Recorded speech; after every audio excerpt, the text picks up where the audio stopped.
Good morning class. Today we are starting our new chapter number 4, exponents and powers. Exponent and power पढ़ेंगे हमने पिछली class में भी exponent and power के बारे में डिस्कशन किया है, बट वहाँ हमने इंटीजर्स के केस में किया है। यहाँ हम रैशनल नंबर के बारे में करेंगे। उससे पहले हम इंटीजर वाला रिकॉल करते हैं। Suppose we are given that 4 square, ठीक है, हमने पढ़ा था इसे 4 स्क्वायर बोलते हैं। जो 4 है इसे क्या बोला जाता है, बेस, और जो 2 है इसे क्या बोला जाता है, एक्सपोनेंट और पावर। इसको पढ़ा कैसे जाता है, 4⁻², और 4 स्क्वायर, ठीक है। अगर मैं इसी के एक्सपेंडेड फॉर्म की बात करूं तो एक्सपेंडेड फॉर्म मतलब 4⁻², 4 2 times, 4 × 4 16 will be your answer. इसी तरह अगर किसी नेगेटिव इंटीजर के बारे में अगर हम पढ़ें -5⁻³ तो यहाँ आपका बेस क्या होगा, -5, एंड एक्सपोनेंट क्या होगा, 3। इसके एक्सपेंडेड फॉर्म लिखें, -5 × -5 × -5, that will be -125 will be your answer. ये हमने पिछली क्लास में पढ़ा था इंटीजर्स के केस में। अब यही चीज़ अगर हम रेशनल नंबर के केस में करें, सपोज करो आपको एक रेशनल नंबर गिवन है 4/3 जिसकी पावर गिवन है आपको 4, ठीक है। तो इस केस में वही सेम टू सेम, बेस क्या रहेगा, पहले आपके पास बेस रहेगा आपके पास 4/3, क्योंकि हम रेशनल नंबर के रेफरेंस में पढ़ रहे हैं, तो बेस जो है आपका क्या रहेगा, 4/3। और जो एक्सपोनेंट है वो क्या रहेगा, जो इसकी पावर हो उसे क्या बोला जाता है, एक्सपोनेंट और पावर, दैट इज 4, ठीक है। बेस 4/3 है, एक्सपोनेंट इसकी क्या है, 4 है। इसी के अगर मैं एक्सपेंडेड फॉर्म की बात करूं कि इसकी एक्सपेंडेड फॉर्म क्या होगी, इसकी एक्सपेंडेड फॉर्म होगी 4/3 4 टाइम्स, 4/3 × 4/3 × 4/3 × 4/3, ठीक है। तो ये होगी इसकी एक्सपेंडेड फॉर्म, ये है इसकी एक्सपोनेंशियल फॉर्म। इसी तरह से अगर मैं इसको सॉल्व करके लिखना चाहूँ तो मेरे आंसर आएगा 256/81। ये आपका आंसर आ जाएगा सिंपल p/q फॉर्म में, रेशनल फॉर्म में। हमने एक्सपोनेंशियल फॉर्म से रेशनल फॉर्म में ले आए हैं इसको। एक चीज़ और यहाँ है, अगर आप ध्यान से देखो, क्योंकि हमने रेशनल नंबर की मल्टीप्लाई करनी सीखी है, तो कैसे करी थी हमने, ऊपर वाले की ऊपर वाले से मल्टीप्लाई, नीचे वाले की नीचे वाले से मल्टीप्लाई। एक बार मैं इसको बॉक्स में डाल लिया।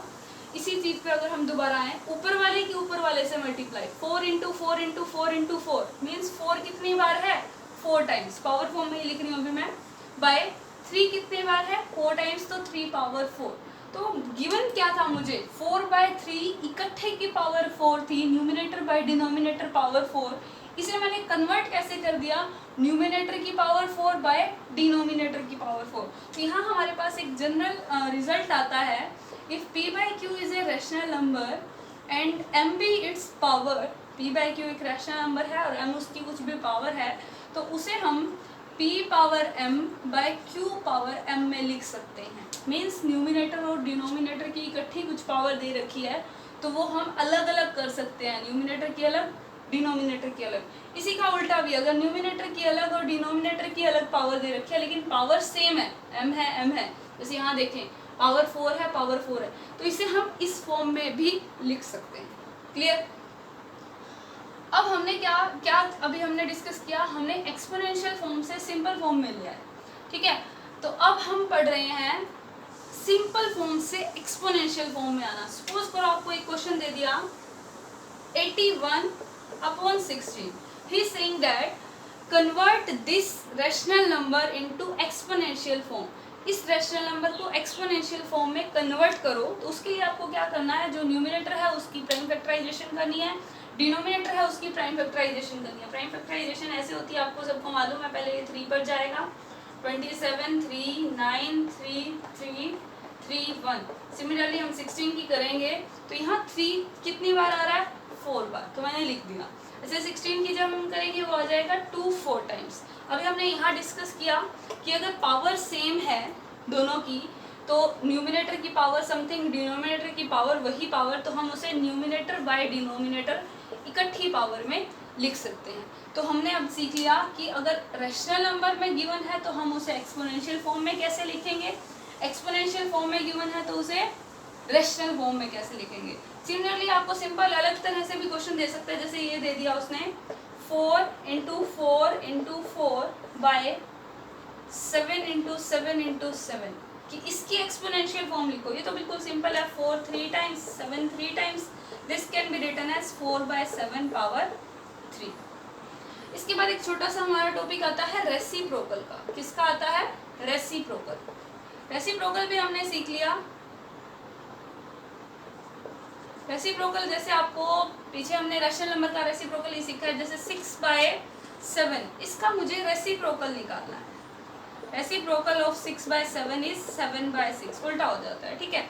लेकिन अब आपने एक्सपोनेंशियल फॉर्म में करना है। बाई चांस आप मान लो यहाँ पावर 2 है, तो रेसिप्रोकल ऑफ 6/7 पावर 2 निकालना है, तो पावर में कोई भी चेंज नहीं होना, पावर एज इट इज रहेगी, सिर्फ जो बेस होगा उसका रेसिप्रोकल हो जाएगा। पावर का रेसिप्रोकल नहीं करना है हमने, सिर्फ बेस का रेसिप्रोकल करना है। सिमिलरली आपको एक इंटीजर में दे रखा हो, जैसे 12 पावर 3 गिवन है, इसका रेसिप्रोकल निकालना है, तो पहले हम इसे रैशनल फॉर्म में लिखेंगे। रैशनल नंबर फॉर्म क्या बनेगी इसकी? 12/1 पावर 3, ठीक है। इसकी रेसिप्रोकल निकालो। रेसिप्रोकल ऑफ 12/1 पावर 3 इज क्या हो जाएगा? बेस का रेसिप्रोकल कर दो। बेस है 12/1, उसका रेसिप्रोकल हो जाएगा 1/12 and power as it is. Clear?